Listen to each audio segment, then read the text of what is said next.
Donald Trump's campaign is looking for a boost in funds as he sails towards clinching the Republican nomination. He's now having conversations with the world's second richest man, Elon Musk. They met over the weekend as Trump's campaign tries to keep costs low while dealing with soaring legal expenses and fundraising concerns.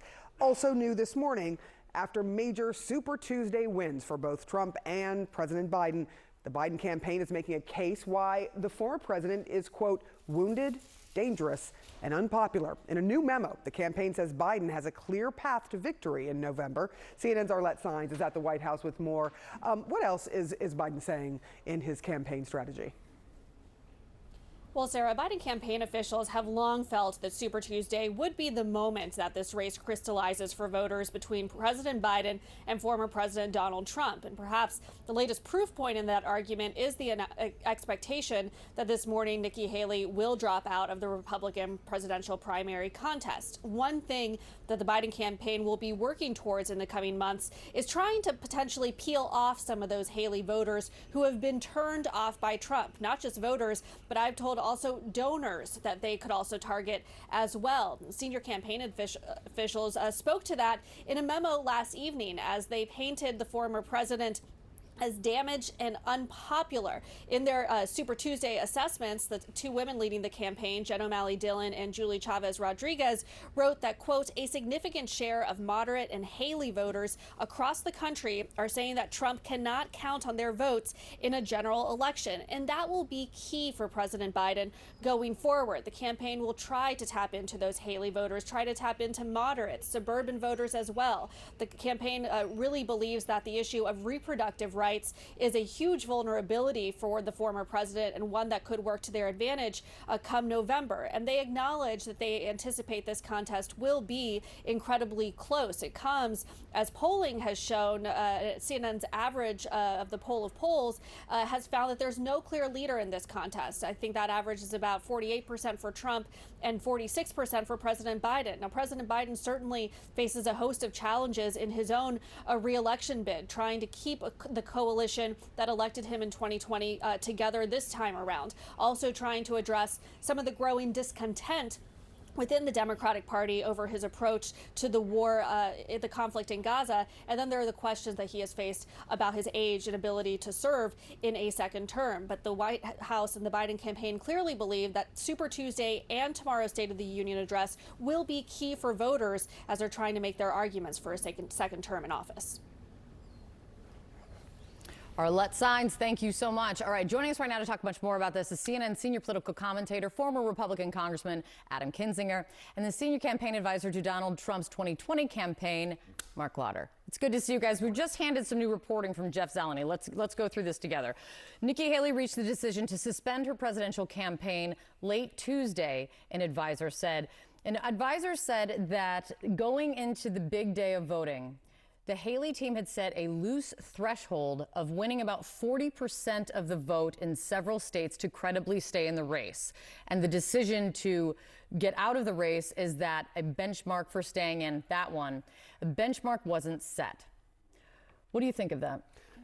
It makes sense. I mean, 40%, I think there was very few kind of paths for Nikki to stay in after Super Tuesday. Not necessarily because she didn't want to, but because the donor money is going to dry up. I mean, obviously, nobody wants to chase. Sure hadn't to this point, though. No, it hadn't. And I actually think she overperformed yesterday compared to what a lot of people thought, particularly winning Vermont. Not bad, right?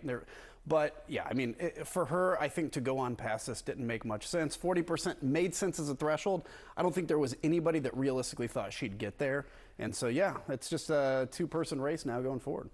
What do you think Donald Trump is happier about this morning? How he performed across the board, or the simple fact that Nikki Haley will be exiting the race? I think the simple fact that she's out now and no one has to talk about the primary any longer, they can shift all of the focus to the general election, which he was trying to do anyway. He was definitely trying, but you can't. Right. So now you can officially do it. It's over with, and you can move all of your focus to November.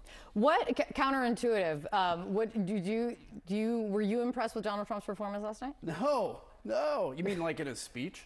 Sure, either one. I was saying like how he performed in the I mean, polls. on the actual election results, sure, it's impressive. I hate to normalize because, you know, after an insurrection, it's tough for me to just talk about this horse race as normal. But regardless, it was an impressive victory. He won all these states. He won big. I live in Texas now. He got like 80% in Texas.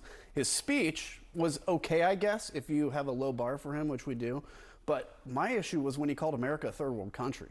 Like, in what world is the inspirational leadership of a former president? Adam, don't you saying remember these are third world his inaugural countries? speech in 2016? Oh, I do. I was there. Yeah. When he called everything, he said, like, carnage, American carnage. This is what we're going to be at again. So, yes, I also am glad the primary's over, because now we can kind of go forward and talk about this. But it was an impressive political victory. I wasn't impressed. What do you think Joe Biden should be most happy about this morning after Super Tuesday?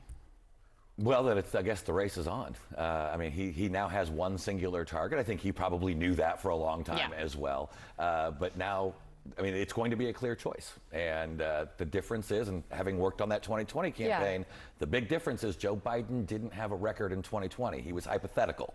So he could talk about ending the pandemic, not mean tweeting, and basically getting elected. Do you think the quote-unquote distance between his record, Donald Trump's record in terms of time, do you think that helps him? I mean, like, people hoping that people have short memories? Yeah, I mean, they remember that we didn't have the illegal immigration crisis. They remember that gas was $2.39 a gallon, that But you did have a pandemic, and you...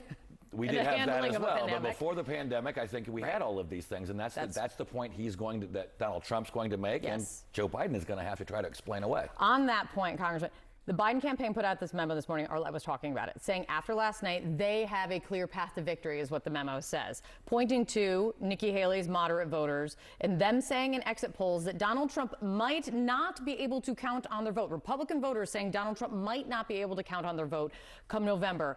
One big Haley donor and fundraiser was on with us last night when we were sitting there. I want to play for everyone his take on this. Listen. Here's the struggle. Joe Biden is a cognitively impaired octogenarian whose policies I disagree with in the extreme. I think his distance he's putting between the United States and Israel now is disgraceful. I think the way he's handled Ukraine, he's just simply not doing enough. He's always a day late and a dollar short, and he hasn't been forceful enough in dealing with China. The border, of course, is a crisis. Even he now admits that.